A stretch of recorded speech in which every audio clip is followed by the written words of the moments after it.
Hello,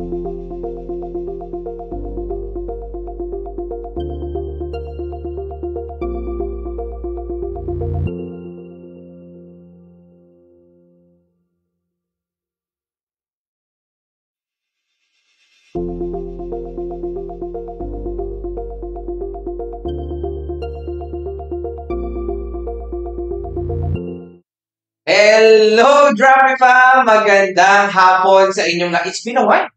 No, last live stream natin, January at December pa, no? Dropify Paskuhan. So, welcome dito ngayon at nanonood ng ating live stream. Ayan, kung kayo ay nanonood ngayon, nandiyan kayo sa inyong mga bahay, nasa mga cellphones kayo. Pwede ba yun? Papasok kayo sa mga cellphone. Pa-comment din ako kung saan itong live stream natin para ma-shout out din namin kayo. O, di ba? Para libre shout out. So, can you comment? Taga saan po ba kayo ngayon? Saan kayo nanonood? Pero nawala talaga ako. Pero narinig nyo naman yung boses ko. Di ba? So, taga saan po ba ang ating mga viewers ngayon?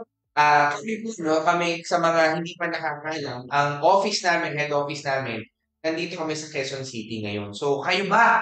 Yung mga nanonood ngayon, taga saan po ba kayo? Ayan, hindi ko alam. Wala dito sa, ano, wala pang masyadong, hindi ko pa nakita yung sarili ko. Well, anyway, excited kami at exciting ang mapag-uusapan natin ngayong hapon. Kasi alam namin, maraming gusto talagang magsimula ng dropshipping business. So, ang tanong, ano, ito yung ultimate question na natatanggap namin sa lahat ng posters, videos, initiatives na ginagawa ng Dropify. Lagi yung tanong, how? Good news dahil yung how na yan, sasagutin natin. Plus, marami pang detailed informations ang ating isi-share sa lahat ng manunood ngayong hapon. Pero again, bago ang lahat ng yan, marami na ring nangyari dito sa Dropify. And ang gusto natin, marami pa sa inyo ang makarinig at makanood ng mga informations, yung mga pagbabago dito sa Dropify at dropshipping. So ano pang hinihintay nyo? I-share nyo na tong live stream na to sa inyong mga profiles, sa inyong mga feed ng dropshipping pagsimula ng inyong mga sariling negosyo. So i-share nyo na yan. Lucky sharer will get 1 million clams. Clams, okay? So please, share nyo na itong video na to para at least mas marami pang manood at matuto ng dropshipping. Alam namin, marami sa inyo ang curious at syempre nandito kayo, no? Ilang millions ba? 40 million po ang nanonood sa atin ngayon. Curious kayo kung paano simulan ang ganitong klaseng negosyo, ang dropshipping. So, paano nga ba maging online seller? Mas maganda bang maging online seller na lang ako kaysa magtayo ako ng physical store? Diba? So, kung nandito kayo, yan ang mga questions na masasagot natin ngayong hapon. Napaka-blessed nating lahat dahil lahat ng mga pwede nyong itanong, pwede nyong i-comment dyan at sasagutin din natin yan isa-isa. Hindi lang yan kung bakit tayo blessed. Dahil meron tayong mga guests. Oh, di ba? Rapper tayo, blessed, tapos meron tayong guests. Di ba? Kaya nyo ba yun? Anyway, marami tayong makakasama ngayon. Actually, dalawa sila. So, ito ang ating mga Dropify managers. Makakasama natin ngayong hapon para tulungan tayong sagutin ang mga katanungan sa ating mga kaisipan at sa ating kaibuturan ng puso. Ayan. So, sasagutin natin yan ngayong hapon kasama ang dalawang special guest natin. So, ano ba? Huwag na natin itong patagalin pa. Alamin na natin at kilalanin na natin ang ating special guests. Ayan, daming guests na para sa ngayong hapon. Okay? Ibabahagi ang ilang mga and willing, open to share all their knowledge. Tiyak na marami kayong matututunan kaya siguraduhin nyo meron kayong pencil at ballpen. So, eto, napapakilala ko na ang ating mga guests ngayong hapon. Wala, kundi si Sir Ibon ng ating Seller Success and Sir Halen ng ating Digital Marketing. Ayan! So, hello, sirs. Hello, So, meron bang nakakakilala dito sa dalawang gwapo na to? Okay, sa mga hindi nakakakilala si Sir Ivo, debut po niya ngayon. Hello sir, makilala ka naman sa ating mga nanonood ngayon? Hi, hello po, Drapi Fam. Sa mga hindi pa nakakakilala sa akin, ako po si Ivo, ang Seller Success Manager ni Drapify. First time po pong lumabas sa live stream ni Drapify, kaya bear with me, guys. Ayan, sige. Para lang bago si Sir Harry, no? Ipakilala muna natin, Sir Ivo. Ano pang ginagawa ng Seller Success? Si Seller Success, sir, ngayon, ang goal ni Seller Success is to really help our dropshipper, no, sa journey nila along the way. From the day na mag-subscribe sila sa atin, hanggang along the way, sasamahan natin sila every single day. At tinuturuan din natin sila dito kung paano gawin ang tima and yung best practices ni Dropify in terms of online selling. Ayan. So, kung po natin si Sir Ivo, no? Ang team mo ba dapat jojowain or kakaibiganin? Ako, Sir Jojo Wain. Jojowain, hindi, ano? Hindi papakasalan, hindi, ano? Napunta tayo sa pero level by level. Jowa muna, sir. Jojowain ang department nila kasi nga, kailangan nakakabit talaga kayo, dikit kayo, no? Para yung journey ninyo maging mas maayos. Sige, i-deep dive pa natin yan mamaya. Sir Haren, pwede bang pakilala mo naman ang iyong sarili at ang ginagawa mo? So ayan, hello po, good afternoon again. So my name is Harry, so I am the Digital Marketing Manager for Dropify. So kung meron kayong mga marketing questions that could be e-commerce or anything related to marketing, so we can give you answers. So yung kaya namin i-share sa inyo. Okay. So, pagka meron naman kayong mga tanong about digital marketing, pwede kayong matulungan ni Sir Harin at ang kanyang department. Sa katotohanan lang, ang mga tao na sa likod nitong mga camera na to, yan ang team ni Sir Harin. Tsaka yung in charge sa ating mga videos, sa ating mga contents, posters, lahat yan under kay Sir Harin. Anyway, ito na. Ready na ba kayo sa ating mga may init na katanungan? Ready na? Ready We na. are. Okay, okay, first question. Are you in love? Yes or no? Totoo ba, sir? Yung... Hindi. Ito na. Siyempre, pinapagaan lang natin kasi alam ko, sir, first time mo naman dito. Pinapagaan lang natin ng mood para hindi ko ba? Okay, sige, ito. First question natin, no?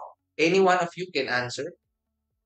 Ano ang mga hakbang na dapat gawin para maging online seller? Sige, no. So, siguro ako muna sasagot, no. So, I think, first thing na kailangan yung paghandaan bilang online seller is you should know kung ano yung product na gusto nyo ibenta. So, mahirap mag-online selling na hindi nyo alam kung ano yung product na gusto nyo ibenta. So, hindi ito pwede na dadampot lang ako ng something tas benta ko online. So, very important na pag pumasok kayo sa online selling o pagdating sa e-commerce, alam nyo talaga sino yung pagbebentahan ko, ano yung produkto na gusto nilang bilhin. Because lahat naman pwede mabenta online, but having the right knowledge kung ano yung mga produkto na dapat ilabas, ibenta, is mas mabilis yung magiging growth ng online businesses. Yeah. Ito naman, additional question na lang, Sir Ivo. Sir Ivo, crucial ba sa online selling na kilala mo din kung sino yung bebentahan mo? Or pwede ko naman target lahat.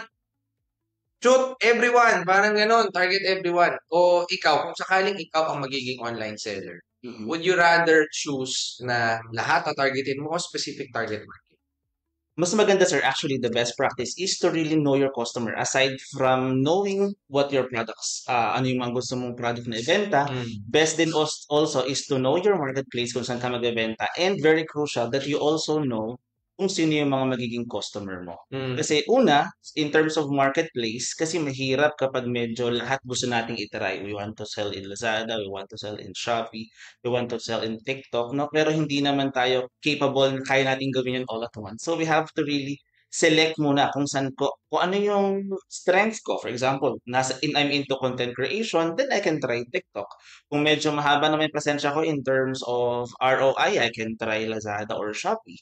No? So very crucial din yung pagpili pa lang ng marketplace, and knowing your customer is very important na targeted din kung sino yung mga gusto kong mapili. For example, kasi kung ang binibenta ko ay kitchenwares, pero ang natatarget ko is mga lalaki na nagtatrabaho sa opisina. Yeah. Most probably, hindi naman sila bibili. So, medyo effort wasted and time wasted, money wasted.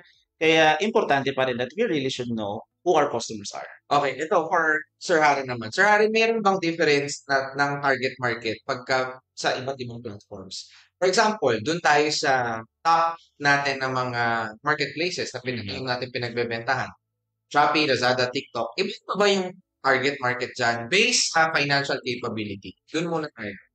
Siguro ako, based on my observation, pagdating naman kasi yung practice kasi pagdating sa Shopee or Lazada, no, yung mga tao pumupunta sila dun sa platform na may intent na talaga sila na bumili. Kasi alam nila na yung platform na yon is meant for purchasing a specific product, no? Pero ako kasi personally nakikita ko, yung mga tao na bumibili sa Lazada are people na parang medyo high-end yung tingin nila dun sa mga naghahanap ng mga high-end na products, no? Pero pagdating sa Shopee naman, medyo ang hinahanap nila is yung mga mura na deals. So, naghahanap sila madalas ng mga vouchers. So, ano yung pinakamababang presyo as much as possible. But for TikTok, si TikTok kasi binago niya lahat eh. Parang it's a combination of Lazada and Shopee in one platform plus a social media um, na-incorporate din yung social media sa kanila. Kasi si TikTok nakilala siya as a social media platform talaga. So yung mga tao is, pag pumupunta ng TikTok, wala naman silang intent to buy. But the contents na pinuput out sa TikTok, yun yung nagki-create ng demand para dun sa product. Kaya yun yung nagpaganda dun sa platform. Kasi alam nila na ano eh, for entertainment, kaya naming makuha yung isang customer na bumili ng isang produkto. Ayan. Ay, grabe Question number one.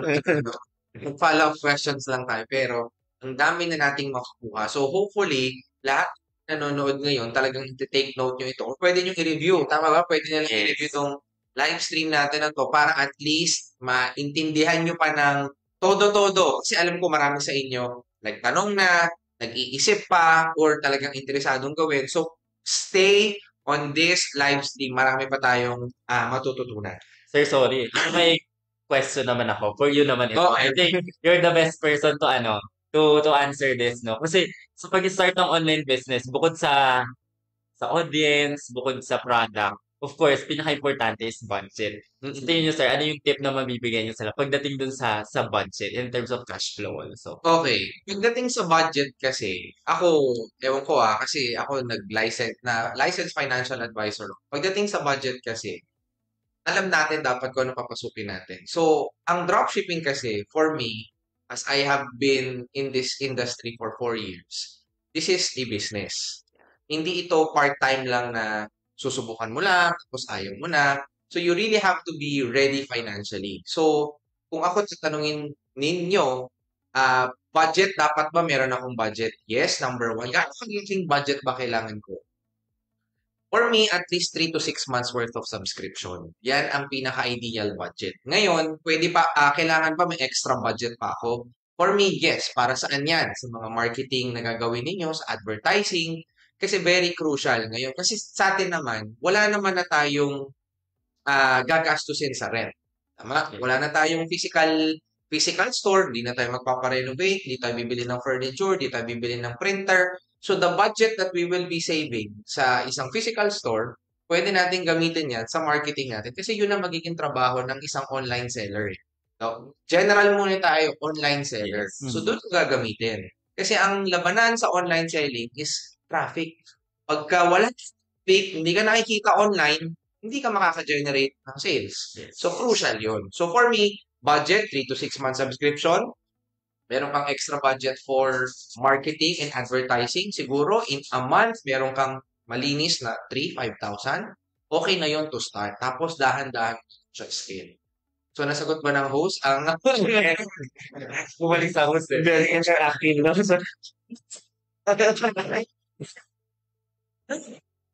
Sige, question number 2 para sa ating mga guests.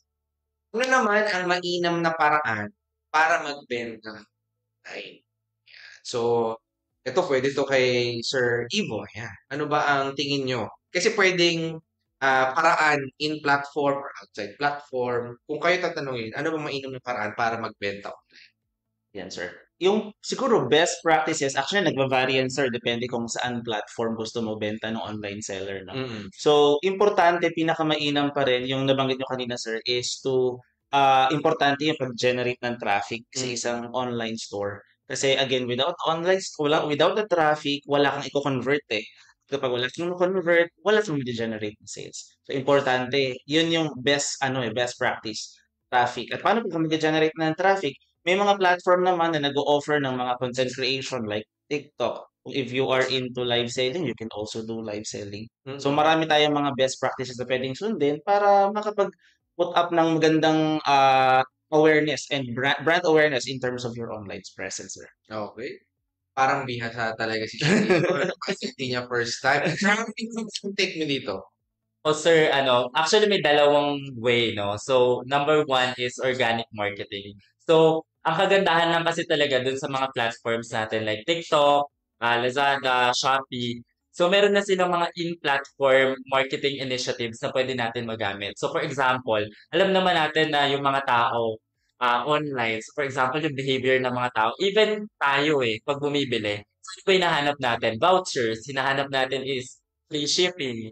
So, yung mga product na yon, ay mga marketing initiatives na yun, makakatulong sa pag-generate ng sales. But most importantly, pag nag-iumpisa kayo, you have to understand na yung unang kailangan gawin talaga is to generate traffic and to optimize your listing. Kasi karamihan, nagja-jump agad sila sir na parang pagpasok ko ng Dropify, ang gusto ko agad benta. Pero in reality guys, second day, third day nyo, hindi naman agad yun yung dapat goal nyo. So end goal nyo is benta, yes, but you have to optimize first. Because at the end of the day, yung dropshipping kasi is a journey. Hindi siya something na pagpasok mo may benta ka kaagad. So you have to optimize your shop, you have to optimize your listing. Pero para naman dun sa mga medyo nagmamadali and meron silang extra budget. So second thing pwede nyo magawa is paid advertising. So that could be through Facebook ads or yung mga in-platform na mga advertising. But again, do not run an advertising campaign or any ads if hindi pa optimize yung listing nyo. Kahit marami kayong pera, na panggastos, guys. Sinasabi ko sa inyo, magiging expense lang siya pag hindi nyo na-set up ng tama. If, for example, tinurn over ni Dropify sa inyo, may keywords naman na yun, but of course, hindi pa siya optimized. Tapos bigla nyo siyang nira ng ads kasi gusto nyo mag-generate ng traffic. Mind you, nagsusunog lang kayo ng pera. You have to optimize and do the right things first before running an ads. Yes. Yan, ang galing. Okay, meron akong follow-up question ito for Sir Ivo. Sir Ivo, narinig ko kay Sir Harin about optimization. Kasi sabi, di ba, kailangan meron ka munang traffic, tapos kailangan optimize either yung store mo at saka yung products mo. Sabihin ng optimize. Okay. Sir, that's a good question, sir, no? Kasi yan din talaga yung napapansin natin sa ibang mga dropshippers natin na i-discuss nilang part, yung pag-optimize ng product. And very crucial na dapat nag-optimize talaga tayo ng product. Pero para ating gagawin yon. Basically, in terms of optimization, we just want to have our presence doon sa online selling platform kung saan tayo nagbebenta.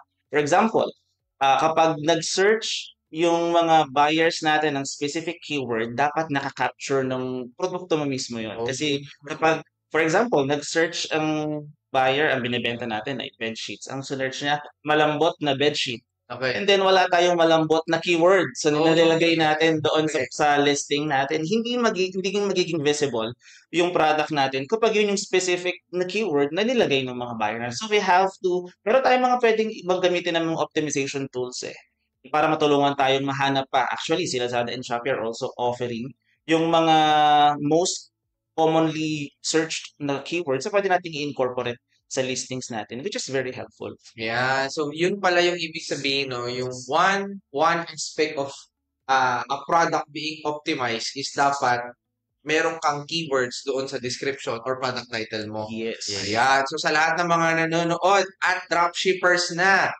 i-edit nyo na yung mga product name, product title, product descriptions ninyo, dapat merong keywords. Sir Haring, paano ba hanapin ang keywords? So, one is, for example, nasa Lazada or Shopee na kayo. Pupunta kayo sa Business Advisor. Sa Business Advisor nyo, meron doon nire-recommend si Lazada. So, for example, top search keywords para doon sa shop nyo. And then, try to use that, yung mga keywords na yun para ma-optimize nyo siya. Second is, for example, nagbebenta kayo ng bedsheet. i-type nyo bedsheet sa Lazada mismo. Sa And then search. observe nyo kung ano yung mga listings na lumalabas. Tignan nyo ano yung mga keywords na ginagamit nila. Kasi baka mamaya, yung madalas na sinesearch ng tao is 3-in-1 bedsheet, pero ang nakalagay lang sa inyo is bedsheet. With So wala yung, pillowcase. with pillowcase. Lagyan natin ng malambot. So baka yung hinahanap nila is 3-in-1. So kaya hindi tayo lumalabas. Again, ang goal talaga natin, una is dapat mapunta tayo sa first page ng search engine ni Lazada or ni Shopee. Even sa TikTok, sir, so maraming online sellers ngayon na sa TikTok especially, hindi pa nila ginagawa yung SEO optimization o yung keyword optimization nila. Pero ngayon, ang trend talaga is, dati kasi sa TikTok, walang recommended product sa Yellow Basket. Ngayon meron na. Makikita nyo na meron ng mas lowest na product, tapos yung keywords is lumalabas na rin yung mga suggested product. So, ibig sabihin, yung platform mismo, nagmabago siya. So, you have to be ready and you have to start optimizing your listing. Kasi even si TikTok, papunta na rin siya doon. If you don't do that, kakainin kayo ng changes ng platform. So, you have to observe. Oh, so mabubusog ang mga kalaban kasi kakainin kayo pag hindi kayo nag-adjust. So make sure lang na alam naman natin ang technology is ever-changing, ever-evolving. So you have to adapt. If you cannot adapt, naku po, mahihirapan tayo maging successful sa ganitong klaseng negosyo. So hopefully you are still learning and you are still there. If meron kayong mga tanong, i-comment nyo na dyan and don't forget, share nyo na tong live stream na to. Marami pa tayong mga katanungang itatanong sa ating mga experts dito. Nakakasama na rin ako paminsan-minsan. Okay? Sobrang interesado ang mga tao sa dropshipping. Gusto nila yung kumita pero normally they miss the step na yung unang-una, no? Yung optimization and yung traffic. Kung kayo tatanungin, sa isang dropshipping business, okay, ilang days ba sa tingin ninyo yung kaya mo nang, kumbaga, hindi ko muna isipin yung benta. Ang gagawin ko muna, magta-traffic muna ako, mag-product listing optimization, SEO muna ako, search engine optimization or keyword optimization. Ilang days ba muna ako sa tingin nyo? Yung lang, normal or yung average days na pwede kong, eto lang, at least alam din ng mga nanonood. Kailangan ba 30 days akong nag-SEO o 30 days akong nagpapatraffic para at least kailan ako mag-start mag-abang ng first sale ko? So tingin nyo, based on your observation, okay, ilang days ang kailangan nilang i-allot para sa SEO or traffic? Sa akin, sir, una is, for example, for a dropshippers, so, kasi sa tingin ko karamihan sa kanila is ginagawa lang nila to ng parang for extra income. So, yung iba mga full-time employees. First things first, you have to ask yourself, ilan oras ba yung kaya mong i-allot per day? So, for example, if kaya mo lang 2 hours per day, doon ka mag-focus. So, sa 2 hours, ilan ba yung kaya mong ma-optimize? Kasi, yung iba, sir, ang dami kasi nung products na binibigay ni Dropify. Sinisi pa si Dropify.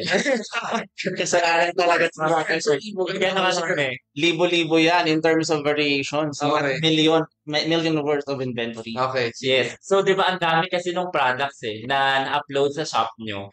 And kung ako tatanungin nyo, pag in-optimize nyo lahat yon, mahihirapan talaga kayo. So, yung tip, guys, for me, pili muna kayo ng 10 to 20 na products. Sa 10 to 20 na yon, dun kayo mag-focus sa optimization na gagawin nyo. Pero check nyo yung inventaryo, guys, ha? So, hindi pwedeng, ito maganda siya. So, sa tingin ko magugustuhan to. So, tignan nyo yung inventaryo. So, baka mamaya paubos na yung stocks. Tapos dun kayo magpo-focus.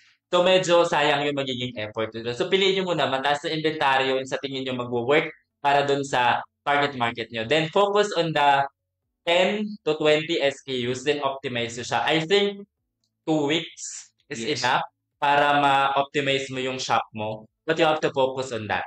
Yeah. Pero yung optimization, hindi siya natatapos ng pag na-set up mo na. Because every day, ino-optimize talaga yung listing. You have to observe ano yung nangyayari. But hindi na kasing hirap kung nag-uumpisa ka. Yeah. Agree tayo dun, sir, no? Kailangan talaga, meron silang focus product na kailangan nilang gawing winning product at the end of their of their journey with us. Kasi kapag yun pa lang, we want to, katulad sabi ko kanina, lahat gusto ko eh. Yeah. So, yung lahat ng SKU, i-edit ko na agad lahat yan, optimize ko na agad. Pero kasi wala kang nagiging winning product. At the end of the day, wala kang na-convert. So, sayang din yung traffic na pumapasok kung hindi engaging yung photo, hindi maayos yung keywords. Yun, sayang. Kaya effort wasted siya, time wasted, and money wasted. Okay. Ang ganda ng mga sagot nila. Pero ito yung ultimate question. Kasi magbabayad ako ng subscription. Tama? 1 month. Tapos 2 weeks yung recommended na na SEO or optimization. Wala pa kayong free man lang? Ang maganda dyan, sir, meron tayong binibigay na 14 days free, no? On the first day on subscription, upon turnover, meron pang 14 days na additional on the first month na marireceive yung mga new subscribers. So, 30 plus 14. 14, So, yes. 44 days. O, kailan ba nagsa-start ang subscription date? Pagka nagbayad ba ako, start na siya? Hindi pa siya, sir, agad mag-start kasi mag-i-start yung subscription natin upon turnover. Ayan. So, and nanonood sinasagot na ni Sir Ivo lahat. So, pwede niyong questionin kung sakaling may mali sa subscription. Yung wal. So, sa kanya kayo lalapit. Okay, thank you sa inyong mga katanungan. Let's move on. Anong number na ba tayo? Ito, number 3 na tayo. Number 3. Saan maaaring maghanap ng tulong or suporta? Tulong or suporta para maging online seller. Generally, sir, kung if help ang gusto natin talagang kunin, marami tayong mga videos online, no? Para maging para maging legit na online seller, no? Kasi marami na nagtuturo everywhere, even sa mga YouTubes, maraming yung iba, doon lang sila nagsisimula eh. Wala silang naging guide, wala pa si Rapify noon, pero naging online seller na sila through yung mga YouTube videos na nakikita rin nila online na sinusunod nila. Yeah. Every single day. So, we're talking about general muna dito. Yes. Paano ano yung suporta or tulong na pwede nyong mahanap, siguro online, para maging online seller? Yes. Pag meron gustong matutunan, saan ka usually natututo, ganyan? Ako, sir, for example, nung nagsimula ako, share ko na, nung nagsisimula ako ng Facebook ads, YouTube lang talaga yung kasama ko. So, but of course, kung gusto mong mag-upgrade ng knowledge din, paano talaga simulan yung e-commerce business. Meron mga paid classes kung meron kayong budget for that. But of course, kailangan nyo maging careful din kasi talaga sa pag-enroll ng mga classes, no? So, kailangan alam nyo yung credibility din nung nagtuturo, kung relevant pa talaga sa inyo yung matututunan nyo. Kasi minsan nakikita ko, madami namang willing matuto, pero dahil ang dami nilang gustong matutunan, hindi nila na-apply. Kasi nga, feeling ko kulang ko yung natutunan ko dito, tatalon muna ako dito sa kabila. So, hanggang sa hindi mo na siya na-apply. Yeah. So, once na nag-start kayo mag-aral, make sure na merong way para ma-implement nyo siya. Kasi that's the only way para malaman nyo kung natutunan nyo talaga or hindi. Yes. And additional siguro dun, sir, no? Hindi lahat din kasi na dapat na pinapanood natin online, ina-apply natin. Dapat pipiliin pa rin natin kung ano yung magiging mag-a-apply sa akin. Kasi naniniwala tayo na all online sellers are a unique seller. So, walang pare-parehas. Hindi porket si online seller A is naging successful sa ganitong paraan, ganun ding paraan, the same exact strategy yung ginawa niya, yung magiging successful po. Siyempre, unique tayo lahat eh. Nakakahanap ka ng unique strategy mo para maging successful ka sa online business mo. Yeah. Siguro, sir, one more tip, never chase for, hacks. Kasi maraming, magsasabi na, ito yung hack para mag-grow kayo online. Ito yung perfect formula. In reality, guys, ang perfect formula sa pagrara ng isang magandang e-commerce business are the basics. So you need to have a strong foundation. Kasi yung mga hacks na tinuturo nila, it's just a combination of the basics. So once na alam nyo na yung basic ng e-commerce, makakapag-combine na kayo hanggang sa makaka-create kayo ng sarili yung formula na mag-work para sa inyo. Kasi karamihan, hanap ako ng shortcut. Itong na to. Pero iba naman pala yung industriya na tinuturo dun sa kabila tapos ina-apply mo. So hindi siya mag-work. Again, once you test the strategy, that's the only way para malaman mo kung mag-work sa'yo or hindi. Ayan. Ng mga sinabi nila, no? So, nakita ko kay Sir Ivo, narinig ko, sabi niya, every seller is a unique seller. Okay, kay Sir Harry naman, tawag nito, you should have a strong foundation. Know the basics. Huwag niyong kakalimutan. Kasi yun nga, typical seller, ang mindset is, gusto kong benta. Yeah. Gusto ko nang kumita. Gusto ko maging milyonaryo. Gusto ko mabili yung bahay, yung kotse na pinapangarap ko. Tumaya ka kaya sa loto para mas mabilis. Pero 'di ba, ang hirap din eh. Mhm. Kailangan alam natin talaga yung foundation. Meron din ako isang napanood na parang video ng isang friend ko, sabi niya, tinanong niya yung mga tao, paano ba kayo nag-aaral? Or bakit may nagtatanong sa kanya, paano ba kumita ng mabilis? So, syempre, sabi niya, kailangan you have the right knowledge. Dapat ganun. Sabi niya, but having the right knowledge, amount of knowledge, it is still not powerful if you're not going to apply it. Sabi nga, di ba, knowledge is power. But may kulang dun. It is power if you apply what you learn. Kasi if knowledge ay nandito lang, walang power yan.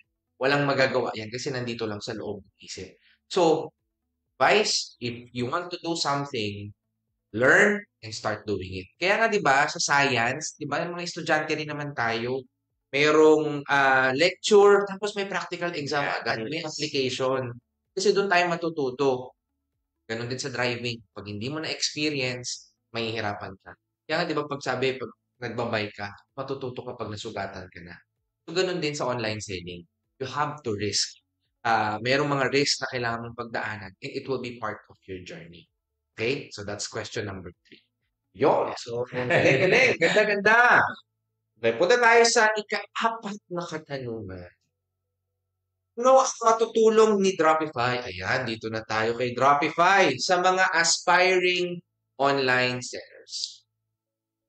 Sir? So, sa tingin ko si Dropify kasi is one way, no, na pwede niyong pasukin para makapagsimula kayo ng online businesses, no, sa pinakamadaling paraan na possible, no. Kasi unang-una, yun nga, in terms of budget, alam naman natin, maraming Filipinos talaga gusto nilang mag-start ng negosyo. Pero ang problema talaga, wala silang malaking budget. Kasi sa e-commerce, sabihin na natin, di ba, ang reality is, yung product inventory, isa talaga yun sa pinakamalaking cost or yung capital na kailangan pag-investan. So, kung wala kang malaking capital for product inventory, mahihirapan ka rin talaga to compete dun sa competitive market ng e-commerce. So, aside from that, mas pinadali kasi ni Dropify kasi you don't have to think of yung operational part ng business. So, more of marketing na lang yung gagawin mo. So, yun yung kagandahan ng na ino-offer ni Dropify, yung dropshipping. But again, depende pa rin talaga siya kung ano yung solution na hinahanap mo dun sa problema mo. Because we know that Dropify is not a solution to every problem ng mga taong gusto magsimula ng negosyo. So, iba-iba. So, kung ikaw nag-isip ka na mag-start ng negosyo pero ayaw mo na ng mga hassle pagdating sa inventaryo, wala kang malaking kapital, ayaw mo na mag-hire ng to do the packing, yung pag-dispatch and stuff, di ba? So, si Dropify is one way para magawa mo at masimulan mo na yung online business. Kaya, ito tanong naman kay Sir Igo. Sir Igo, if wala ka dito ngayon, sisimulan mo ba ang dropshipping? Yes. Actually, napakaganda at napakalaki ng opportunity to earn in terms of dropshipping. Kasi katulad ng sinabi ni Sir Haring kanina, no? Kasi kung typical na online seller ako, I have to source my products. Kung gusto kong malaki yung kita, dapat lalabas ako ng ibang bansa. Kasi kapag dito, manipis na yung magiging margin ko in terms of selling price. Kasi mahal ang cost ng mga produkto. Kaya kailangan magsusource ako sa ibang bansa. Like, maybe example, China. So, yung shipping pa na papunta rito, pagdating dito, i-QC pa kasi baka may mga damage na items, no? Tapos, kailangan, kung marami na yung binili ko, hindi kasya sa bahay ko, kailangan ko pang mag-rent ng warehouse. Para kung marami na yung orders ko, hindi ko kayang ibalot lahat, kailangan ko na ng tao para ng mga items. So, yun kasi yung hassle na tinatanggal ni Dropify, no? Especially sa dropshipping business. Yun yung sinasabi ni Sir Harry kayo na operational hassle na tinatanggal in terms of sa atin, sa pagiging dropshipper ni Dropify. Okay. Meron akong follow-up question. Kasi sinasabi natin na si Dropify ang sasagot sa operation, siya magbabalot. Meron ako isang scenario. Kunwari ako ay nagbabakasyon ako sa Thailand. For example, 5 days, 4 nights. Okay, on my first day sa Thailand, may umorder sa akin 30 na 30 products o 30 parcels. Kung sarili kong online selling, ano ang implication nun? Possible. Kasi sir, pag halimbawa nagbakasyon ka, tapos solo mo lang na ino-operate yung business mo, malamang sa malamang yung nasa isip ko, no, hinaliday mode mo yung shop mo para hindi ka pasukan ng order. So yung 30 na order na yon, missed opportunity na siya agad para sa'yo. Pero kung nasa Dropify ka or pumasok ka sa isang dropshipping business katulad ni Dropify, yung 30 orders sa'yo, kahit nagpupunta ka sa iba't ibang templo sa Thailand, no? So, papasok pa rin yung orders and hindi din madidelay yung pagdating sa fulfillment and delivery dahil si Dropify na yung bahala doon. Yun yung kagandahan, sir. Ano pag ano, hindi ko hinaliday mode? Kung hindi naman sa holiday mode, ang mangyayari, basically, maka-cancel lang yun, sir. Kasi meron tayong SLA na sinusunod in terms of order fulfillment sa mga platforms, no? Within 2 to 3 days, kapag hindi natin nagalaw yun, probably maka-cancel na siya canceled by platform due to not fulfilled on time. O 2 to 3 days lang. Yes. So, di ako pwede. Pagka sarili kong online business, up to 2 days na ang bakasyon ko. Overnight lang, no? Yes. Saka mahirap yun, sir, pag uwi mo dito, yung nag-unwind ka, pagbalik mo, Talo. ang daming orders. Stress ka ulit. Stress. Yeah.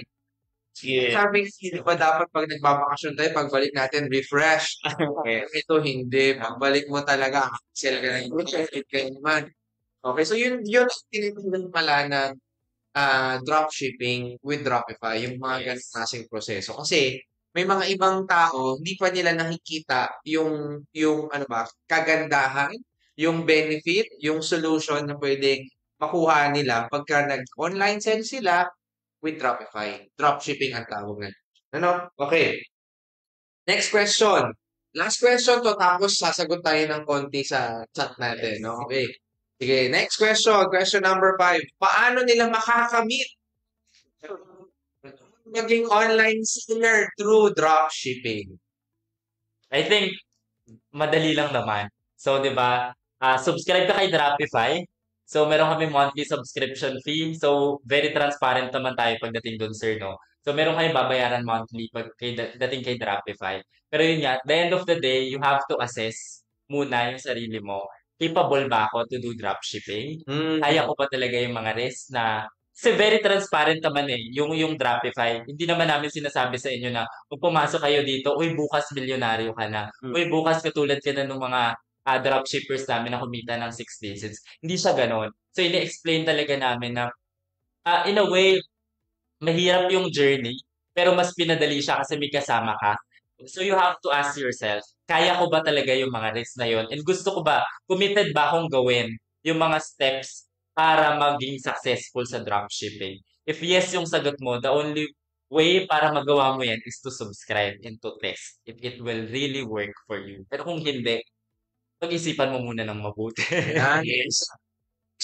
So, Sean, Sir Ivo, saan sila pupunta para sila ay makapag-subscribe? Nako, napakadali lang. Visit lang natin online, no, yung website ni Dropify, and that is dropify.ph.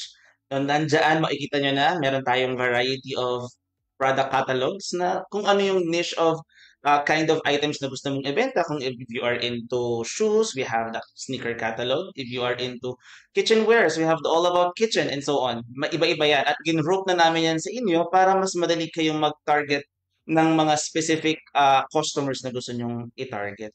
Ayan. Kung hindi nyo ako nakikita, nag-browse na ako ng website. Okay, meron ako nakitang 7. Madagdagan ba ang mga catalogs ni Dropify in the near future? I think yes. Yes. Okay. Yes. Alam ko meron yung paparating. Nag-tease na kayo noon eh. Ano ba yung tinis nating noon? Office supplies. Office supplies. Ayan. So magkakaroon na ang Dropify ng office supplies na catalog. Abangan na lang natin. Kailan ito magiging available sa ating website? Tama po yung website natin ulit. Dropify.ph. Dropify.ph. Okay, bago tayo pumunta sa ating 6th question. Merong tanong dito sa ating live. Sabi dito, jojowain, or hindi, iba pala yun. Okay.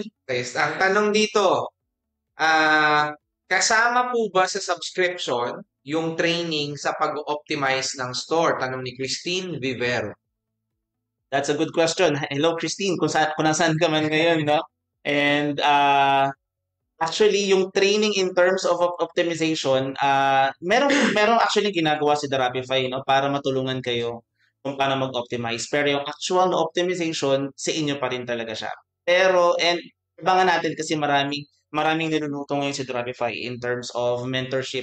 No, kaya tutulungan namin kayo. Yun nga yung sinabi ni Sir Haring kanina, meron kayong kasama in your Yes. dropshipping journey. At kami yon, si Seller Success. And what we aim is for you to be profitable, for you to earn from this kind of business setup. Okay, habang niluluto natin yung kaldereta, yung mga gagawin na initiatives ninyo, Sir Ivo, pero meron ba ako at least na pwede mapanood man lang na video, ganyan, na at least pagka-subscribe ko, hindi naman ako mawala, parang ganyan. Meron ba kayong ganun? Yes sir, meron tayong ganun sir, no? At saka meron din tayong onboarding session. Hindi naman natin pinapabayaan ng ating mga dropshipper. Once na nag-subscribe sila sa website natin, no? Meron magko-contact sa inyo kapag ita-turn over na yung shop nyo. And at the same time, i-schedule din kayo for an onboarding para turuan kayo ng basics on how to do the dropshipping itself. At kasama na dyan yung pag-optimize ng mga products. Yun, so sa mga nakakarinig ngayon, meron pong help meron siyang agapay. Lalim, agapay. If ever magsa-subscribe na kayo kay Dropify. Okay, follow-up question. Hindi ito follow-up. Next question. From Melinda Rosero. Ito pwede kay Sir Aren.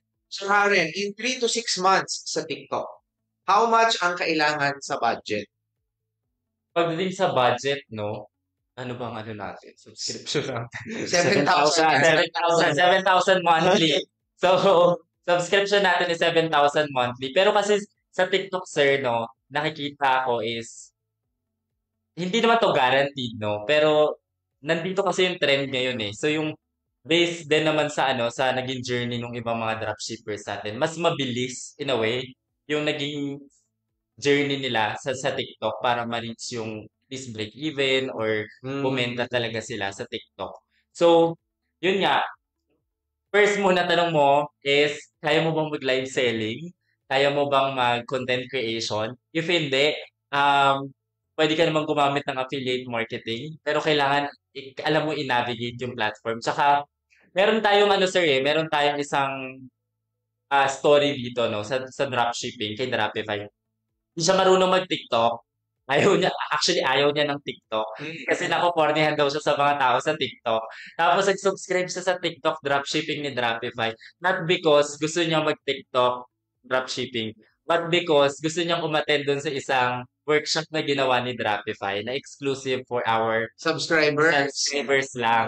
Tapos after ilang days, sinubukan niyang i-optimize, tapos nag-tap siya ng content creator. In less than a month, he was able to generate parang 6-digit gross sales. So, ganun yung possibilities. Pero hindi lahat ganun Hindi lahat ganun yung magiging resulta. Yeah. Siguro may swerte pagdating sa part na and talagang na-tap na yung tamang influencer. But, yun nga, if you do it, if you try to do it and you do it right, possible, malaki yung potential talaga na magawa mo yung business. So, 6 months, magkano ba yun? 7 times 42. 42. Tapos may pa tayo nun, sir? Discount yata tayo. Oo, may discount tayo. Kung gusto niyo mag 6 months, secret lang to Wala sa website ni 6 months. Pero pwede kayo mag 6 months. May discount tayo dyan.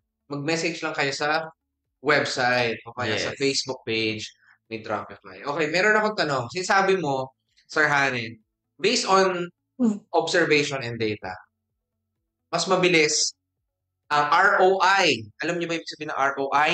Return of expenses. Okay, wala tayong investment return of expenses sa TikTok.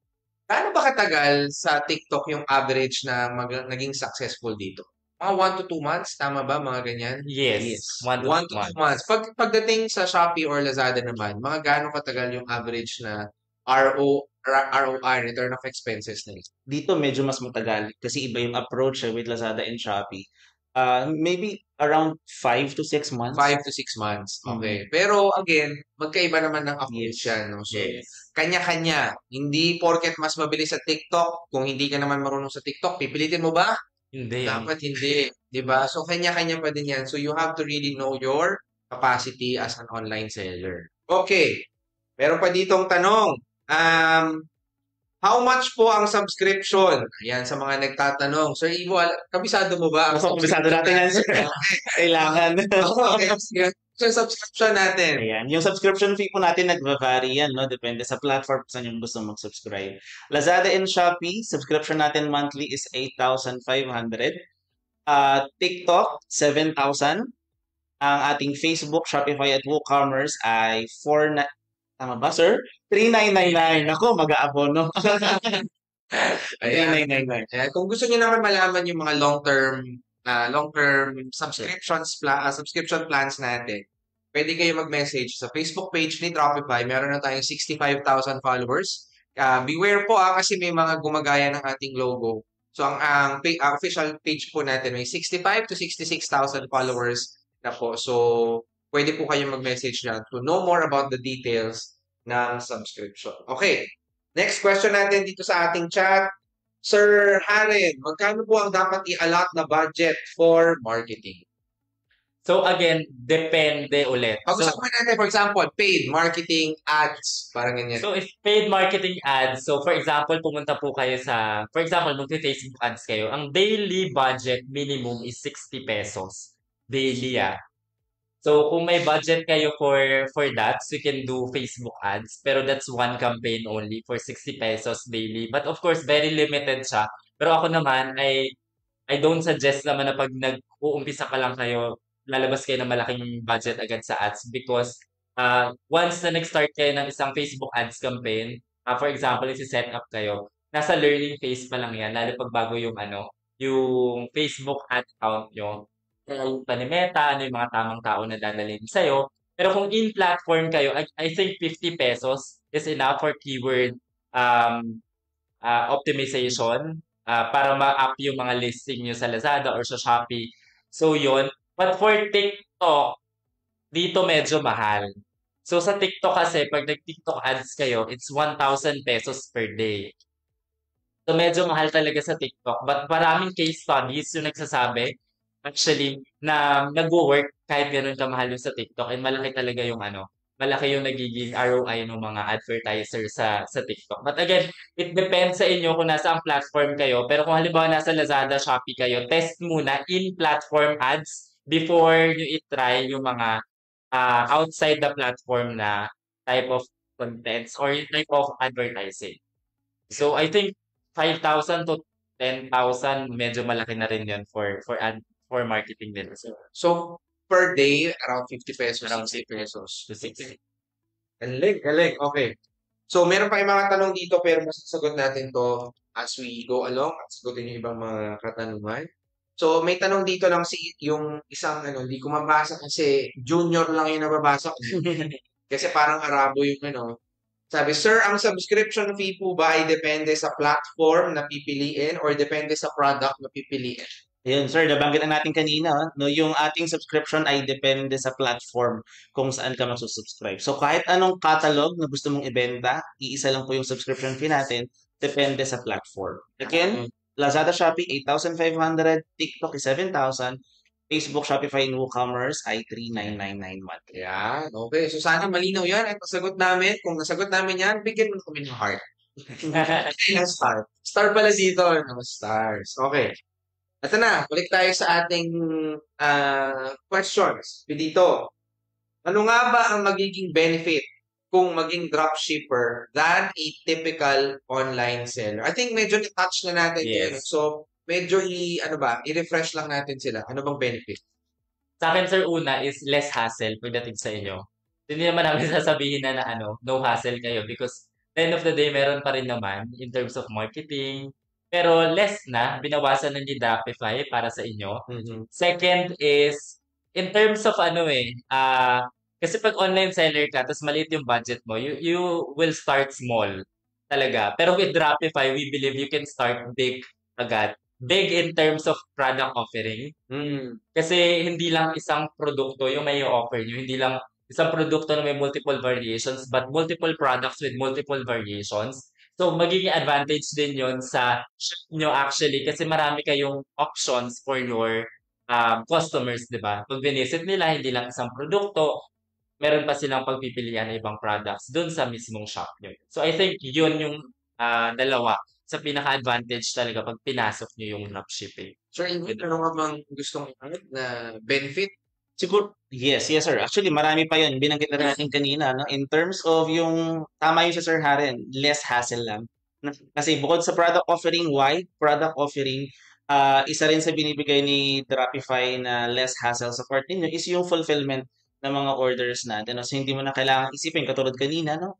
Makakapagbakasyon ka ng 5 days straight, 5 days, 4 nights, na pwede kang makapagbakasyon at pagbalik mo, fresh ka pa din. Kasi merong mga tao na kasama ka na nagfo-fulfill pa rin ng order mo kahit wala ka physically. No? So yung iyon din yung isa sa pinaka-best actually na benefit na pwedeng maitulong ni Dropify sa mga gustong mag-dropship with us. Yan. So, at least malinaw na ha. Maraming tulong ang pwedeng or maraming benefit ang pwede ninyong makuha pag kayo ay nag-dropshipping with Dropify. Hindi naman ito lingid sa ating kaalaman na talaga ang goal natin is matulungan ang ating mga sellers na maging successful dito at makapagsimula. Hindi lang matulungang maging successful, pero kasi karamihan, yung makapagsimula. Yes. Kasi marami sa atin gustong magnegosyo.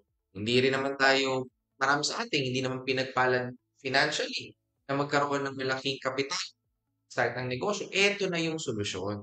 So take advantage of the solutions na binibigay sa inyo and hopefully makita ninyo yung benefit at kung ano yung maitutulong sa inyo pagka nagsimula na kayo dito. Okay. Next question natin. Paano natutulungan ni Dropify ang kanyang mga dropshippers? Ayan. So ngayon siguro kami yan.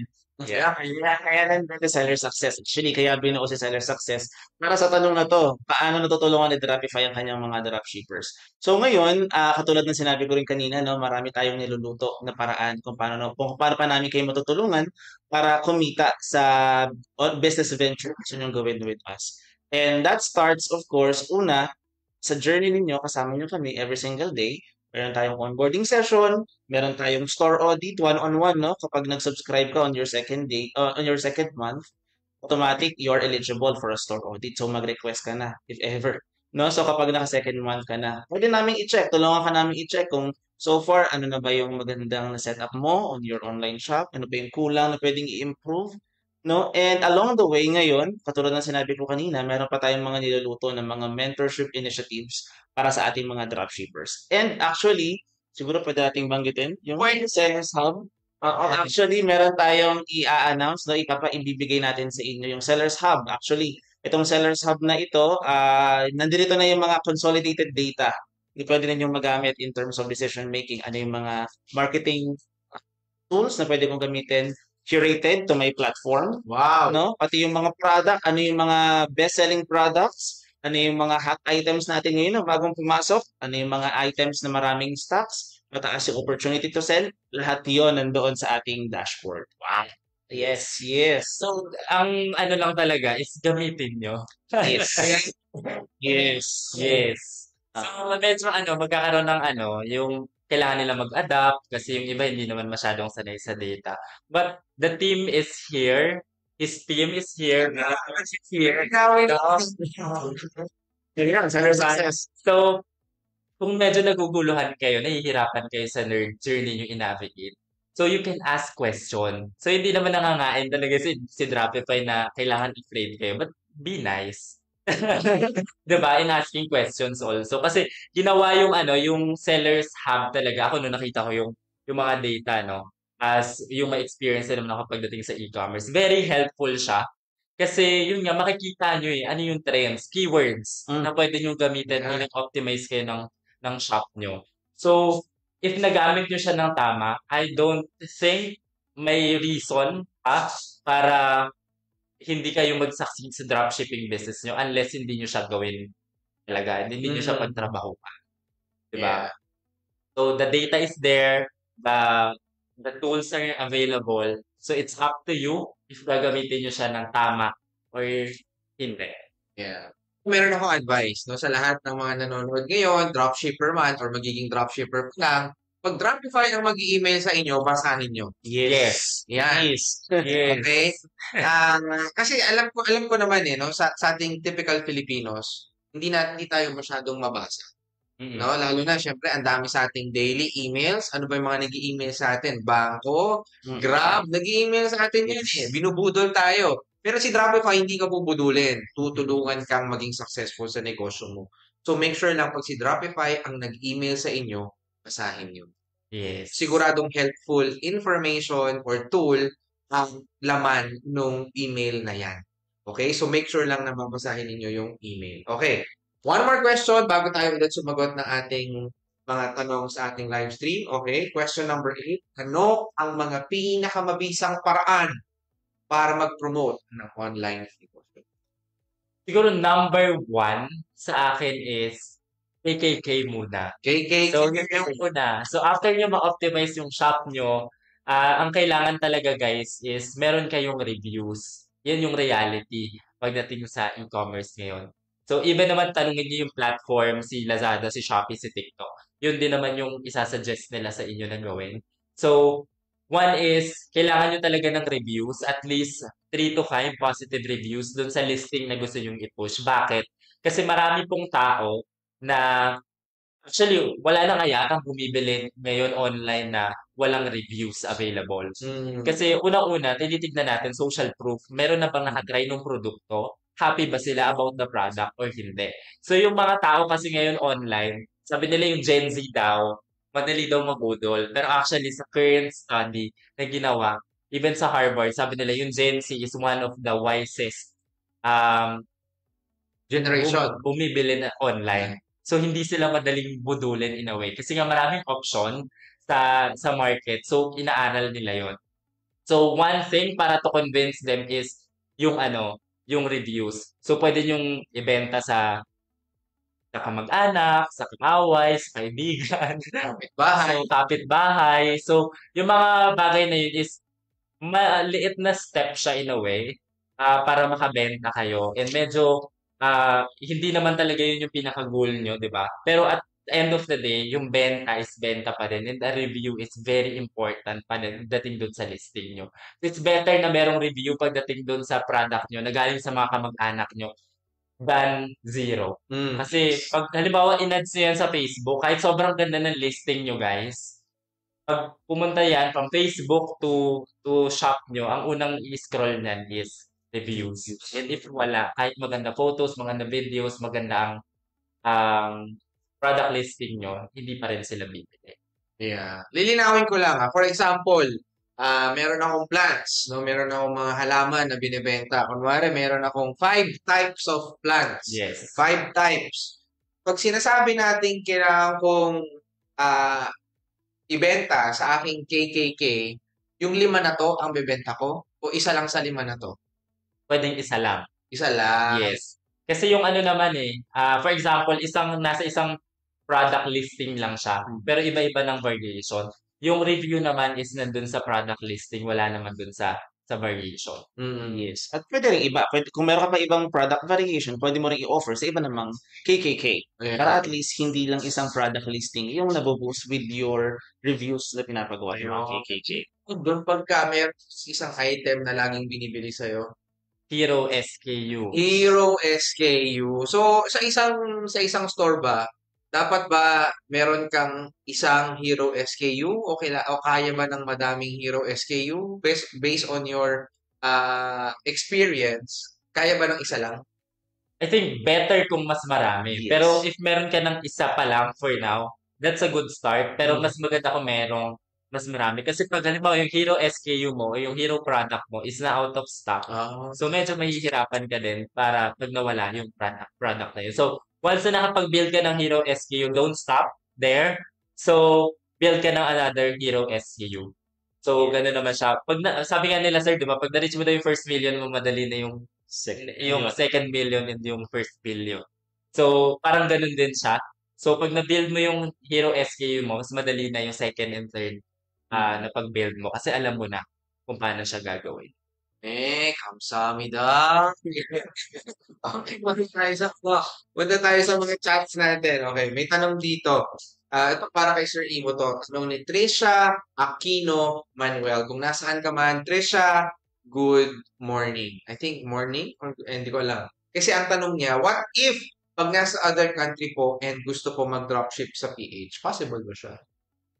Ngayon, actually, pwede naman eh. Kaso ang problema natin, ma'am, in terms of compliance, kasi ngayon, actually, medyo alam natin, no? Meron tayong mga BIR na compliance na kailangan i-follow, no? Kung meron ka siguro, ma'am, kamag-anak dito na willing naman ipangalan yung online business mo, why not?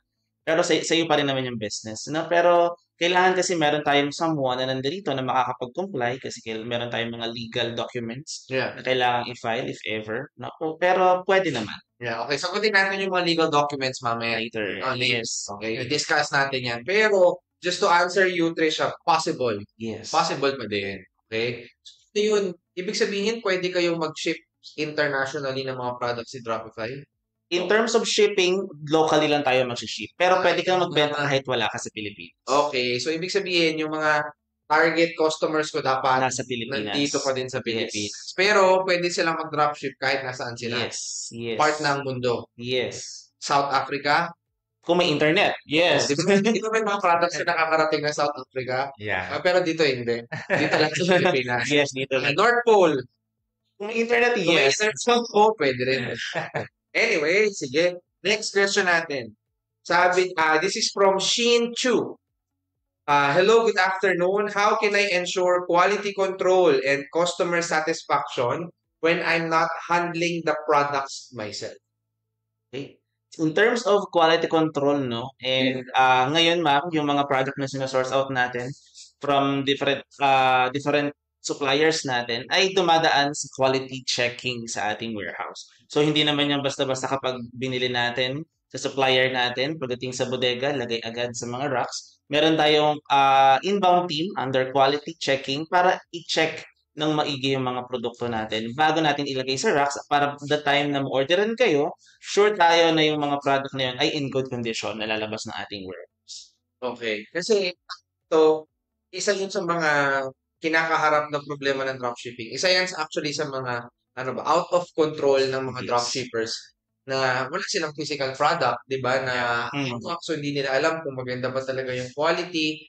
Ako meron akong suggestion, no? And meron din akong idea na gusto rin i-share sa inyo. For me kasi product quality is subjective. Hindi naman yung may mga products na for me okay, pero para sa hindi. Yes. So, kasi ang ginagawa talaga ng team natin is what you see is what you get. Kung ano yung function niya, gagawin yung function, ano itsura, yun yung itsura niya. Yes. Not necessarily makikita natin yung gusto mong quality talaga. For example, meron tayong sneakers, tama ba? Yes. So, yung quality ng sneakers natin, kaparehas pa siya ng quality ng Under Armour, Nike, Adidas, mga ganon. No, of course not. Hindi, di ba? Quality is very subjective. Yes. Kaya kailangan, ganito, ito question ko sa inyo. Paano natin i-handle yung mga customers na hindi satisfied sa quality, pero nagkuha naman nila, yung product na binili nila, tama, okay, functioning very well. Kung ano yung nasa picture, yun din naman yung nakuha nila. Pero ginagawa natin sa mga ganong klaseng customers na galit pa din or mga ganon. Yun, sir. Yung mga ganyan kasing instances, sir, di natin talaga may iwasan eh. Very uncontrollable on our end. No? Katulad ng sinabi mo, sir, agree ako doon na very subjective yung quality in terms of the product. Kaya siguro ang best way doon kasi meron pa rin tayo customer is always right. No? Kaya mahirap kalabanin kasi ang problema dyan kapag kinalaban mo yung customer mo, hindi ma'am, tama yan. Ayos yan, pinadala ko. Mag-iiwan siya ng bad review, which is very bad marketing for us na mga online sellers, no, as dropshipper. Kaya minsan, ang best strategy pa rin dyan is we accept kung ano yung nangyari and then pwede natin ipa-return sa kanya. Para investigate din natin kung talaga bang defective or may problema yung item. Yeah. Okay, for example, naka-receive na tayo ng bad review. Hindi niya ni-return, may bad review. As online seller, ano ba yung advice na pwede niyong ibigay sa ating mga sellers? Kasi normal yun, di ba? As an online seller, makaka-receive ka talaga ng bad review. Kayo dito sa Dropify, di ba, nakaka-receive din tayo ng bad reviews. Pero syempre, iba yung strategy ko, no? Kayo, sa tingin nyo, ano ba yung mga advice na pwede nyong ibigay? Kunwari, may nakalagay na doon, 1 star. Ano yung mga pwede nyong ibigay na advice sa mga magiging sellers? I think ang una is you have to reply Mm. dun sa review na yun. So for example, walang binigay na comment or whatsoever, 1 star lang. So mag-comment lang kayo in a way na, for example, hi, nag-send kami sa inyo ng message. Please help us understand kung ano yung naging bad experience nyo sa product para ma-improve namin yung service namin in terms of yung sa experience nyo dun sa produkto. Kasi in a way, napapakita natin dun sa mga interested na bibili ng produkto na ginagampanan natin yung trabaho natin and accountable tayo dun sa Yes. purchase nila. Pero yun nga, yung second sir sa tingin ko is move on. Move on. Kaya nasa move on. So yung one review, hindi yun magde-define ng buong dropshipping journey nyo. Kasi meron talaga mga tao na hindi, trip ko lang magbigay ng one Totoo star. yan. Totoo Diba? yan. Gusto ko lang kasi ayoko maging masaya yung mga online sellers. So, may mga taong ganun, di ba? Pero, yun nga, move on ka and then aim for better experience para sa kanila. So, kausapin nyo. For example, message kayo kay Dropify. So, naka-receive po kami ng ganitong paano po kaya natin ito may improve para hindi na kami ma-experience ng ganitong comment from our customers, no? Kasi if kinain kayo noon, nung isang review na, pangit tong experience ko, blah, blah, blah, hindi nyo na siya tatrabahuin ng maganda. Yeah. So, nandun na lang kayo nakapokus sa isang negative. Pero in reality, maganda naman talaga yung journey nyo dahil lang sa isa, ayaw nyo nang gawin ng maganda yung business. Yeah. So, yun. So, Ivo?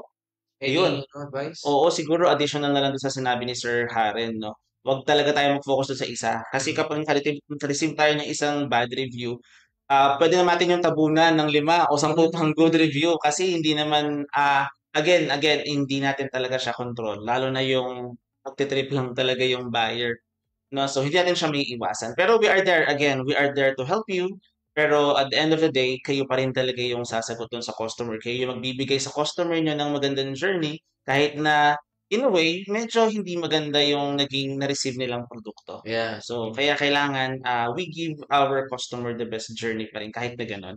Yeah. And then, para makita ng ibang customers natin, okay naman pala. Ganon. So, like KKK. Yes. Sa KKK para mayroon ka additional reviews agad. O meron lang akong i-share na kwento, no? Kasi meron tayong dropshipper, shinare din niya, na nagkaroon siya ng bad review. Ang ginawa niya, ma'am, baka pwedeng ayusin natin yung reviews natin. Bibigyan kita ng voucher. Yung mga ganon, no? That's one, boodle tip. Para at least kahit pa paano alam ng mga customers na we are accountable doon sa experience na nakuha nila sa atin. So, that's one way, no? O kaya, ma'am, ayusin natin yung review natin, i-refund ko sa'yo yung binayaran mo. Kasi, again, tawag nito, as sellers, dapat responsible ka din sa shop mo, sa mga customers mo. So, kung alam mong detrimental sa'yo ang review, you have to do whatever it takes. Yes. Kahit na mag-invest ka pa sa mga refund or something, mga vouchers na ibibigay mo sa mga customers mo. So, that's one thing na natutunan ko din sa isang dropshipper natin kung paano niya ina-appease yung mga, hot-headed na customers niya at medyo nairita sa quality ng products. So, may mga ganun kasi hindi naman natin yan maiiwasan. Okay? Let's move on to another question. Sabi dito ni Junior. ulit. Okay, based on your experience, mga sir, anong products ang more sellable sa Dropify at anong platform? Thank you in advance. Thank you daw. Naku, tingin ko very interested talaga si Sir Junior. Junior na lang din yung tawag namin sa'yo, no, sir? Again, sir, katulad ng sinabi ko kayo na iterate natin, no, na iba-iba yung journey natin. Every online seller is a unique seller. So, hindi porket ayun yung naging successful sa ibang seller, yun na rin yung magiging successful sa iyo. You can also check kung ano yung tingin mo, kaya mo talaga ibenta. For example, kung you are into fashion, no? Pwede kang mag-bags and caps or bags and beyond, no? Kung tingin mo ikaw naman ay mom, no? Gusto mong matap yung mga moms natin sa iba't ibang selling platforms, you can choose the Baby Wise catalogs. Depende rin yan. Actually, mas maganda kung yung niche ng product na pipiliin mo is also yun yung interest mo talaga. Yeah. So, yun yung best way para Okay. pumili ng catalog. Sir Aren? Yes. Ako agree ako dun sa sa sinabi ni Sir Ivo, no? Kasi hindi ibig sabihin na, for example, sabihin namin sa inyo na ang mabenta sa amin is sneakerhead or swelas na catalog. Tapos pag pumasok kayo dito, sasabihin nyo sa amin, sabi nyo mabenta to, ba't di ako kumita? So hindi siya ganun. Kasi nga, hindi yung journey nung isa mag-work sa inyo or ganun din yung pagdadaanan nyo. So, kung halimbawa, nahihirapan kayo pagdating doon, hindi nyo alam kung ano yung interest nyo talaga, pagdating sa pagbebenta or whatsoever, tignan yung network nyo. Ano ba yung yung madalas na hinahanap or yung interest ng mga tao na nasa paligid sa akin? You can start from there. Tapos, saka nyo siya i-push ng i-push. And then, pagdating dun sa, aside from catalog kasi, one thing that you need to think of also is yung platform. Very important, guys, kapag nag-subscribe kayo, is nasa tamang platform din kayo. So, it's not just a matter of a catalog, but also a platform kung saan kayo nagbebenta. So, tignan nyo rin, gaano ba kataas or kababa yung risk appetite mo, 'di ba? Tapos marunong ka ba mag-content creation? Matiyaga ka ba pagdating sa data? So, yun yung kailangan mong i-assess. Kasi kung matiyaga ka pagdating sa data, pagdating sa SEO, you go for Lazada and sa Shopee. Kasi ako talaga ako, mas long-term talaga yung yung e-commerce game Yeah. pagdating dun sa platform para sa mga taong pang matagalan, pang sabi nga nila, long time partner daw nila yon. Tapos, Motor. oo. Tapos for TikTok naman, pag medyo nandun ka, medyo Gen Z ka, medyo millennial type. So, alam mo kung paano nagbe-behave yung mga tao doon. So, you can start dun sa TikTok na yun. Kasi, yun nga, pag nasa tamang platform ka, I think mas madali para sa'yo kung paano mo ina-navigate yung pagbebenta mo online. Ang galing ng mga sagot nila, no? Isa lang ang talagang ano ba, pagsasama-samahin ko lahat ng sinabi ni Sir Ivo tsaka ni Sir Hanen. Kung nasa tamang tao ka, madaling mabuhay. Wala ako. Summary, ito yung sana narinig nyo, no? I-replay nyo na lang kung mali yung summary na ibinigay ko. Okay? Meron pa ba tayong tanong? Okay, walang tanong dito. Sige, let's move on. Second to the last question, ang bilis ng oras. Yes. Kalain mo yun, Sir Ivo. Kanina lang sabi mo, first time. na. Yes. Okay, second to the last question. Okay. Ano ang potensyal na hamon sa pagiging online seller? Paano ito maiiwasan or mababawasan? Mhm. I think sa akin unahin ko yung paano ito maiiwasan. So I think hindi mo siya maiiwasan. Kailangan mo siyang pagdaanan. So instead na humanap ka ng way para maiwasan mo siya, humanap ka siguro ng way para mas mabilis mong maranasan yung mga challenges na yon. Kasi through that, dun mag-grow yung dropshipping business mo o yung online business mo. Kasi pag walang masyadong obstacle, wala masyadong hurdle dun sa journey mo, so medyo nakakapagtaka yun. So ano ba tong nangyayari sa akin? Or baka may mali dun sa ginagawa mo kaya hindi pa siya lumalabas. So, yung challenges, unang-una is, as a dropshipper, una is time. So, time, no? Gaano ba katagal yung kaya, o gaano ba kahaba yung kaya mong ikalat sa dropshipping business mo? And then second, I think commitment or ikaw mismo. Ikaw mismo yung isa sa pinakamalaking challenge na kakaharapin mo. Kasi naniniwala kasi ako na yung key para mag-succeed kayo to any industry or business man or whatsoever, it's grit. So yung kagustuhan nyo talaga na mag-succeed sa ginagawa nyo, yun yung magde-define talaga kung magsa-succeed kayo or not. Kasi marami nagsasabi, gusto kong maging successful dito, pero ayaw naman gawin yung trabaho. So ikaw talaga, yung isa sa pinaka-challenge, yung i-convince mo yung sarili mo na gagawin ko to everyday. Kasi yung habit kasi is kailangan mo siyang i-build. So dahil before, hindi ka naman nagda-dropshipping, mahihirapan ka talaga. Sa sobrang daming distractions, nandiyan yung Netflix, nandiyan yung games, 'di ba? So instead na mag-allot ako ng, for example, 2 hours pagka-uwi ko ng bahay, ng work, 'di ba? So, magde-Netflix na lang ako kaysa i-allot ko sa dropshipping business ko. So, kailangan mo siyang i-build habitually. So, kung 2 hours, mag-allot ka ng, for example, pagdating ng 6 p.m. or 7 p.m., 2 hours, dropshipping lang ako. Ito lang gagawin ko, focus ako. Kasi pag nasanay na siya, hindi mo na kailangan i-reminder, convince yung sarili mo dahil hahanap-hanapin na siya. So, yun. So, yung ano kasi, basic na eh. Yung mga challenges niyo pagdating sa online store na yung pag walang bumili, ano yung pwedeng gawin. But bago nyo anuhin yun is you have to convince yourself and assess yourself. Ready ba ako? Not just financially, but emotionally pagdating dun sa papasukin kong negosyo. Yes. Actually, agree tayo doon no, sa sinabi ni Sir Haren na hindi talaga may iwasan. Kasi sa isang business, actually, kahit hindi siya dropshipping, kahit hindi kayo Dropify, no, meron talaga tayong mga dadaanan na mga hamon along the way. For example, alam mo naman yung strategy yung kailangan mong gawin eh. Pero along the way, meron kang mga nakikita na kailangan mong baguhin. Na hindi porket ito yung strategy mo, yun na yung endpoint mo eh. Meron along the way, meron kang at some point, no, may babaguhin ka para makapag-adapt ka. Lalo na sa e-commerce ngayon.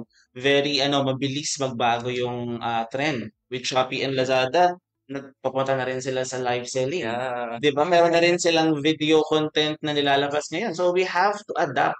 At hindi kasi porket yun yung in ngayon, yun pa rin yung in bukas. Yes. Hindi din porket yung trend ngayon, yun pa rin yung trend 1 month after.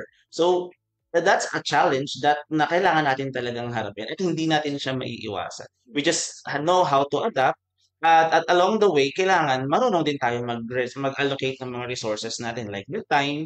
Dapat nagbibigay talaga tayo ng oras, money, no? Importante, syempre, paano tatakbo yung business kung wala naman tayong inaalat na money. And of course, your effort. Kasi again, sinabi nga natin kanina, less hassle lang siya. Ibig sabihin, meron ka pa rin konting gagawin and that is on your part in terms of marketing, no? Yung pag-join ng mga campaign. Kasi for example, 11/11, hindi ka naman pala nag-join ng 11/11 campaign. So, meron tayo agad missed opportunity to sell, no? During the 11/11 season, kung hindi ka naman pala nag-join. So you have to exert effort pa rin to join campaigns, no? To use marketing and promotional tools ng platforms and do live selling kung kailangan and yung mga video contents as well. Yeah. Meron lang akong share din, no? Kasi, naisip ko lang, di ba marami sa ating mga Pilipino gusto mag-abroad? Bakit? Kasi mas malaki daw yung kita. Pero ang hindi alam ng mga nakakarami, ang mga trabaho naman sa ibang bansa, hindi lang naman isang trabaho. Yeah. Diba, karamihan ng mga OFW natin, 2, 3 yung trabaho. So, ang naiisip ko lang, tayo ditong mga Pilipino na nasa Pilipinas, masyado tayong komportable. So, may opportunity ganito, ay hindi, okay lang naman ako eh. Pero, ang tinitingala natin, yung mga OFW na kumikita ng 6 digit, pero 3 yung trabaho na ginagawa nila. So, why not gawin natin dito sa Pilipinas, gawin natin 2 o 3 yung trabaho natin, let's be uncomfortable. Yeah. Ang problema kasi sa atin, masyado tayong komportable sa buhay. Kaya, okay lang, ganito. Tapos, aangal tayo, ay, hindi ako nagiging successful. Pero ang gusto natin, marating yung mga nararating ng OFW, bakit sila? May bahay na sila. Yes. Bakit sila nakapagpapatayo ng may sarili silang kotse, may sarili silang bahay? Kasi they were uncomfortable there. Super uncomfortable na kailangan nilang lumayo sa pamilya para kumita. Eh, tayo may opportunity ganito. So, let's take advantage of it. Let's be uncomfortable. Lalo na yung mga wala pa naman masyadong responsibilidad sa buhay. May oras pa tayo dyan kaysa tayo ay nag-games. Okay lang sana nag-games ka kung professional e-game player ka, di ba? Pero hindi naman. Let's make use of our time wisely. Binigay sa atin ni God yan. Di ba? Let's be good stewards of the resources that God gave us. So, ayun lang. Okay, punta tayo sa question number 10. Yes. Okay. Question number 10. So, na yung mainit na usapan. Nausapan natin ng mainit na katanungan. Ano ang mga legal na aspeto na dapat malaman bilang online seller or dropshipper? In short, kailangan ba mag-register sa BIR ngayon na? Ayan, so yan, actually, sobrang init talaga niyan, no? At at iba-iba, at as in nag-aaway-away yung mga platform, hindi nila alam kung ano yung gagawin, ano yung kailangan ibigay ng mga requirement. Pero as of now, kailangan bang, kung kayo ay mag-dropship kay Dropify, kailangan bang mag-register agad? Hindi po muna agad. Bibigyan namin kayo ng option, no, na hindi naman agad-agad. Just so to jumpstart your business with us. Pero at some point, darating pa rin tayo na kapag talagang lumaki na yung business mo, and again, this is a partnership, no? Tutulungan ka namin, pero at the end of the day, it's still your business. Yeah. Kaya kapag lumaki na yung business mo at certain point, we will be asking you to register your business na. Yeah, okay. Eto ang tanong. Ano kunwari, ayoko talagang mag-register sa BI. Pwede ba ako mag-dropship pa dun sa inyo? Yes, pwede. Kasi meron naman tayong option, sir. For example, option 2 natin is, yun nga, i-withhold ka ni Dropify for yung income na nakikita nyo sa dropshipping business nyo. Pero, merong certain point pa rin, time, na for example, kumita na kayo ng, for example, 500,000. So, kailangan nyo na talagang mag-register. Because at the end of the day, guys, yung reason naman talaga kung bakit nandito si Dropify is tinutulungan namin kayo na maging isang entrepreneurs, masimulan nyo yung businesses nyo. And part being a responsible entrepreneur is to be compliant, no? Yes. So, kailangan yun nga, hindi kami, hindi namin i-encourage kayo na do it the wrong way. Let's do it the right way. Kasi nga, yun yung tama. Kailangan natin gawin yung tama. So, gawin natin yung tama, guys. Sabi nga, di ba, let's give to Caesar what is due to Caesar. Yes. Ayan. Sabi nga parang ang hirap mag-scale ng isang negosyo if gagawin mo siya ng hindi tama. Right. Diba? Kasi at the end of the day, kung sakali man makakatakas ka dito sa mundong ito, sa mga taxes mo, sa afterlife, sisingilin ka din naman. May taong nasa taas, nakikita ni Lord kung ano yung mga ginagawa mo. Diba? So, bakit hindi pa natin itama? Ang maganda naman kasi pag kumita ka na ng 500,000, kumikita ka na. Yes. Siguro, sir, nagiging problem kasi is tinitignan ng karamihan yung deduction. Ay, mapabawasan yung kita ko. Pero hindi natin nakikita na kaya naman ka nabawasan kasi ang laki na rin ng kinita mo. Correct. So, yun. Yes, sayang din kasi opportunity kung malaki ka na, and then ayaw mong mag-register, wala. Mapupunta sa wala lahat ng pinagpagura mo. Like, for 3 months, 4 months, hindi natin makukontinue yung business. Sayang naman. So, kaya we highly encourage you. You can, as of now, you can do the option 2 muna.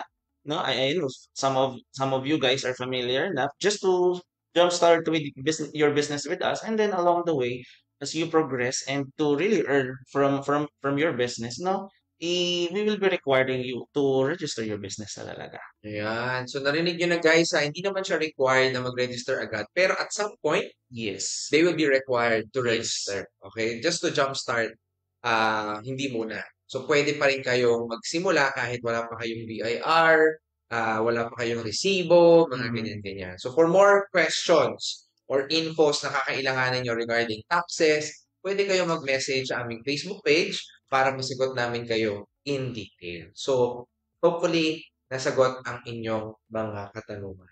Grabe! Basta tayo guys, nako, sa mga interested na mag-subscribe. Siguro, to close, no? Sir Haren, you can start, no? Ano ba yung pwedeng, last words of advice or wisdom that you can share sa ating mga nanonood ngayon? Siguro if you are thinking of starting in this type of business, no, yung dropshipping ni Dropify, pero nalilito pa rin kayo, hindi nyo pa rin alam kung para sa inyo talaga dito. Siguro, una is, kung wala kayong mahanap na resources, hindi pa kayo convinced or whatsoever, pero alam niyo sa heart niyo na gusto niyo siyang simulan, pero naguguluhan pa rin kayo. Best thing you do is you have to pray. Ipag-pray nyo and ask for His guidance kung para dito ba talaga kayo. Because at the end of the day, siya yung nakakaalam kung saan ba talaga yung path na dapat nating tahakin. So, Ivo? Siguro sa akin, ako naniniwala kasi ako na there is no success overnight na nangyayari. Na for example, nag-subscribe ako ngayon, bukas milyonaryo na ako, no? We have to exert everything that we have, no? Our time, our money, our effort, no? Everything we have para mangyari yung gusto nating end goal. Kasi ang end goal na yun hanggang kung hindi pa natin siya na-achieve, andun pa lang din siya. Pero kailangan nating may gawin along the way. Hindi pwede yung nag-subscribe ka, naghihintay ka may bumili sa'yo, pero wala ka namang ginagawang activity on your end as a dropshipper, walang mangyayari. So, you have to work yourself then. And ang maganda, nandito kami. Dropify is here for you to help you. Yan. So, i-summarize ko lang, di ba? Sabi nga, works and faith works together. Di ba? Hindi pwedeng puro work lang, walang faith. Puro faith lang, walang work. So, you need these two guys, no? Para makatulong. And maraming salamat, Sir Haren, Sir Ivo, for your time, for sharing all the wisdom na i-share nyo ngayon sa ating mga manonood. And for more information, don't forget to follow all our social media pages. Meron po kaming Facebook page, official Facebook group namin, 66,000, 67,000 followers. Meron kaming Instagram, meron kaming TikTok, at ang aming official YouTube channel, Pinoy Ecom TV, para at least updated kayo sa lahat ng openings, mga catalogs na i-open namin, mga tools na pwede nyo magamit as a dropshipper, ma-update din kayo. So, by the way, hindi ko yung sarili ko, no? So, just on behalf of Dropify at sa buong sa lahat ng mga dropshippers natin, maraming salamat. See you on our next live stream. Bye!